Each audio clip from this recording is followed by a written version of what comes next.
एक बार की बात है, किसी शहर में एक बड़े से पेड़ पर एक पक्षी रहता था जिसका नाम था सिंधूक। सबसे चौंकाने वाली बात यह थी कि उस पक्षी का मल सोने में बदल जाता था। ये बात किसी को भी पता नहीं थी।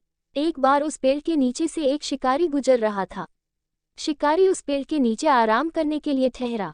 वो आराम कर ही रहा था कि इतने में सिंधूक पक्षी ने उसके सामने मल त्याग कर दिया। जैसे ही पक्षी का मल जमीन पर पड़ा, वो सोने में बदल गया। ये देखते ही शिकारी बहुत खुश हुआ और उसने उस पक्षी को पकड़ने के लिए जाल बिछाया। सिंधूक जाल में फंस गया और शिकारी उसे अपने घर ले आया। पिंजरे में बंद सिंधूक को देख शिकारी को चिंता सताने लगी कि अगर राजा को इस बारे में पता चला तो वो न सिर्फ सिंधूक को दरबार में पेश करने को कहेंगे बल्कि मुझे भी सजा देंगे। ये सोचकर डर के मारे शिकारी ने खुद ही सिंधूक को राज दरबार में पेश कर राजा को सारी बात बताई। राजा ने आदेश दिया कि सिंधूक को सावधानी से रखा जाए और उसे अच्छे से खाना खिलाया जाए। ये सब सुनने के बाद मंत्री ने राजा को कहा, आप इस बेवकूफ़ शिकारी की बात पर भरोसा मत कीजिए। कभी ऐसा होता है क्या कि कोई पक्षी सोने का मल त्याग करे? इसलिए अच्छा होगा कि इसे आज़ाद करने का आदेश दें।